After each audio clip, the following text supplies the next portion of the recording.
Assalamualaikum warahmatullahi wabarakatuh. Perkenalkan, nama saya Tinggi Setiadi dari Fakultas Ilmu Komputer, Program Studi Teknik Informatika. Saat ini saya akan menjelaskan tentang data enkripsi, yaitu mata kuliah pengantar cybersecurity yang diajar oleh Bapak Novan Ardianto, Eskom, ME. Jadi, enkripsi itu merupakan proses mengubah teks biasa menjadi teks sandi.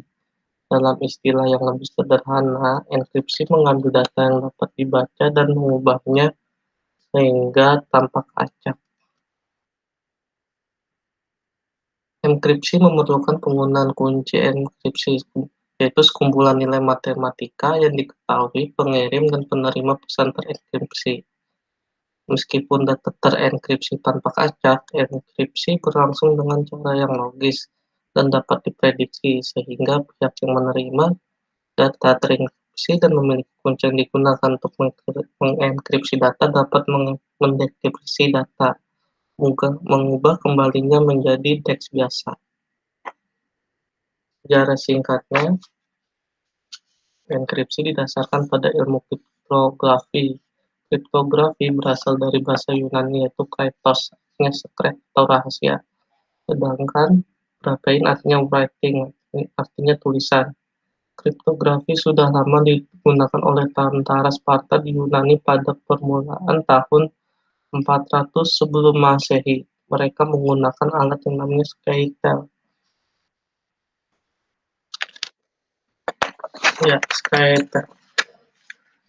Skytel merupakan tinta panjang dari daun papirus dan sebatang silinder. Pesan ditulis horizontal atau baris per baris. Bila pita dilepaskan, maka huruf-huruf di dalamnya telah tersusun membentuk pesan rahasia. Untuk membaca pesan, penerima melilitkan kembali silinder yang diameternya sama dengan diameter silinder pengirim. Selanjutnya ini bentuk Skytel.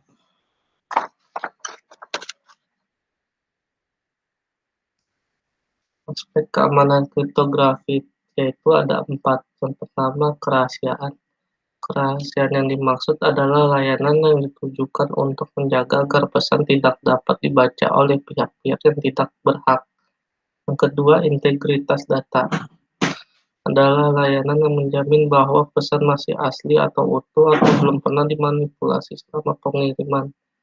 Yang ketiga, autentikasi adalah layanan yang berhubungan dengan identifikasi, baik mengidentifikasi kebenaran pihak-pihak yang berkomunikasi maupun mengidentifikasi kebenaran sumber pesan.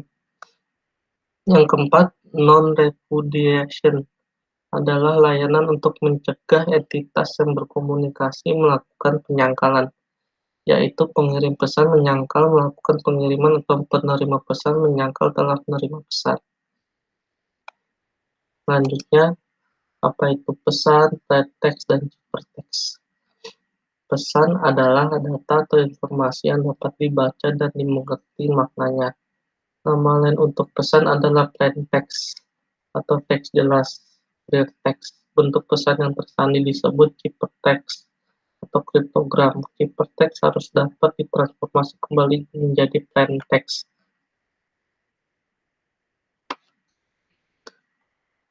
Berikut contoh plaintext. Uang disimpan di balik buku. Selanjutnya melakukan proses enkripsinya, maka akan menghasilkan ciphertext. Kelebihan data enkripsi yang pertama, solusi enkripsi yang tepat dapat memberikan ketenangan pikiran. Ketenangan pikiran ini yaitu bagi bisnis dan pemiliknya, karena dapat melindungi data di semua negara. Yang kedua, kerahasiaan suatu informasi terjamin. Yang ketiga, enkripsi meningkatkan integritas data. Yang keempat, pencegahan adanya penyadapan. Yang kelima, sebagai tanda bahwa data tersebut asli dan tidak dapat dimanipulasi. Tambahannya, Enkripsi membantu pencegahan pencurian data, baik data sedang dalam pengiriman atau dalam pergerakan. Jika perangkat perusahaan hilang atau dicuri dan harus dienkripsi dengan benar, data di perangkat tersebut kemungkinan masih aman. Dengan demikian pula, komunikasi terenkripsi memungkinkan pihak yang berkomunikasi untuk bertukar data sensitif tanpa membocorkan data. Enkripsi juga membantu perilaku berbahaya seperti di jalur serangan. Selanjutnya, kekurangan dari data enkripsi yang pertama dapat digunakan untuk hal-hal buruk seperti menyembunyikan data teroris.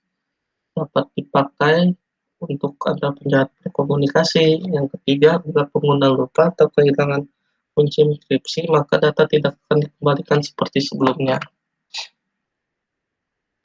Berikut cara sederhana cara kerja enkripsi. Sederhananya, pengirim mengirimkan sebuah pesan pada berbagai pihak terkait. Data yang dikirim dalam keadaan format mentah atau tidak terenkripsi, yang disebut plain text. Data kemudian dienkripsi ketika proses pengiriman pesan yang menggunakan algoritma enkripsi dan kunci enkripsi.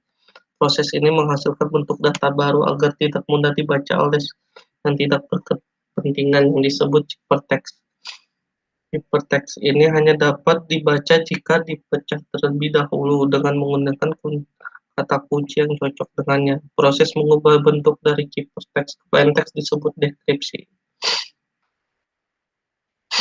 Jenis enkripsi dalam kriptografi modern ada dua, yaitu private key atau kunci simetris maupun public key atau kunci asimetris.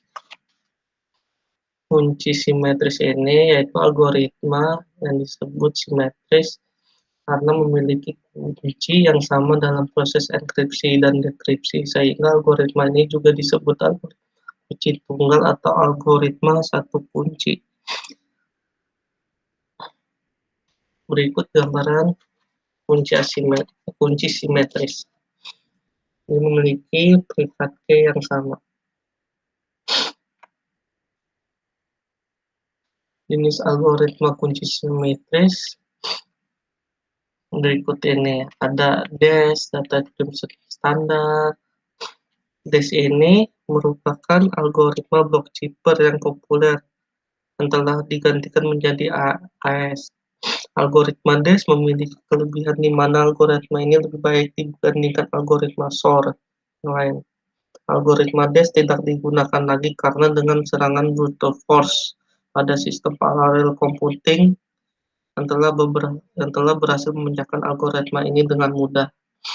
Yang kedua ada RC2, RC4, RC5, RC6. Algoritma reverse cipher ini tidak lagi digunakan karena telah ditemukan celah keamanan untuk memecahkan algoritma ini. Yang ketiga ada International Data Encryption Algorithm IDEA. IDEA merupakan algoritma simetris yang dirancang untuk menggantikan DES yang sudah tidak aman lagi. IDEA juga merupakan revisi dari algoritma PES, Proposed Encryption Standard. Dari segi keamanannya, algoritma IDEA berhasil dipecahkan hingga round 6, sedangkan jumlah round adalah 8,5. Jadi algoritma ini masih aman hingga digunakan sekarang. Cuman algoritma IDEA ini memiliki waktu proses yang lambat dan kebutuhan algoritma yang lebih cepat. Algoritma ini tidak direkomendasikan untuk tidak digunakan. Yang keempat ada AES, Advanced Encryption Standard. AES ini merupakan algoritma kriptografi standar yang digunakan hingga saat ini. Hingga sekarang belum ditemukan serangan yang mampu memecahkan algoritma ini. AES merupakan algoritma block cipher yang beroperasi pada 108, 192, dan 256 bit. Akan tetapi algoritma ini memiliki proses yang rumit, terutama tahapan mixed columns, sehingga penulis ingin memodifikasi algoritma agar lebih efisien dan aman. Yang kelima ada one time pad atau OTP. OTP merupakan pengembangan dari Vernam Chipper. Kekurangan utama dari algoritma ini adalah kesulitan dalam mendapatkan bilangan acak. Kunci yang sudah ada tidak boleh digunakan lagi. Dengan kunci dalam jumlah besar, harus ditukarkan melalui saluran yang aman. Yang keenam ada Blowfish. Blowfish disebut juga OpenBGP Chipper 4. Adalah algoritma kunci simetrik Chipper block yang dirancang pada tahun 1993 oleh Bruce Schneider untuk menggantikan DES. Algoritma Blowfish dibuat untuk digunakan pada komputer yang mempunyai mikroprosesor besar atau 32 bit ke atas dengan cache data yang besar.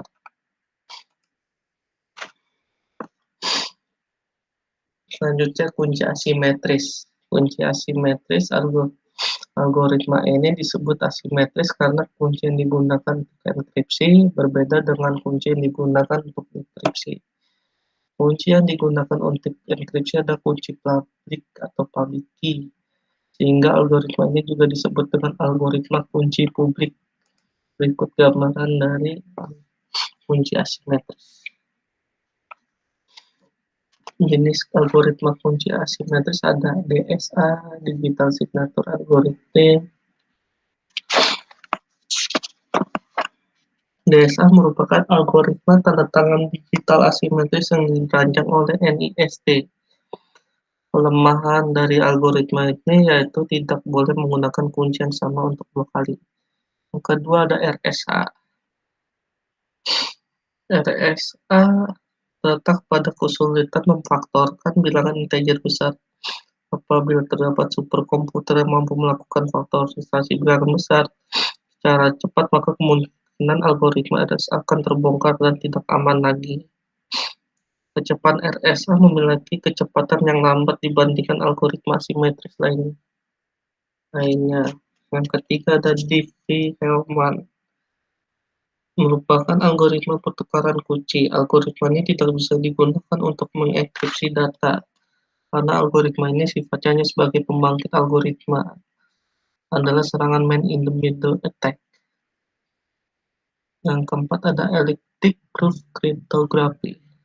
Kelebihan utama dari ECC adalah kunci yang lebih pendek namun memiliki tingkat keamanan yang sama dengan kunci yang lebih panjang.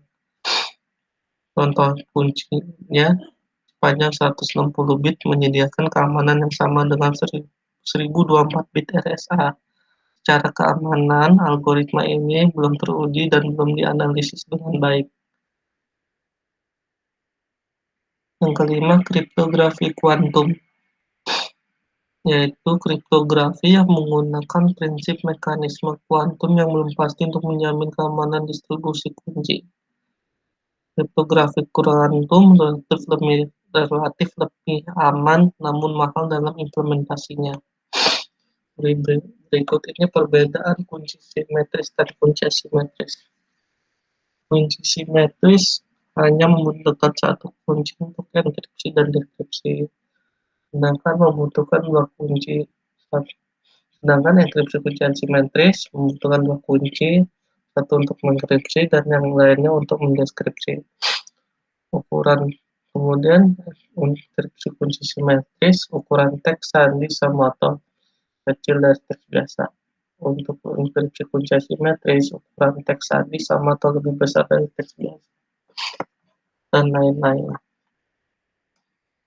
Software enkripsi ada yang open source bisa menggunakan VeraCrypt. VeraCrypt merupakan free open source software yang digunakan untuk enkripsi disk. Perangkat lunak ini bisa dipasang untuk Windows, Mac OS X, dan Linux. Dipersembahkan oleh Atrix dan berdasarkan TureCrypt 7.1a. Berikut proses enkripsi menggunakan VeraCrypt. Sekian dari saya, terima kasih.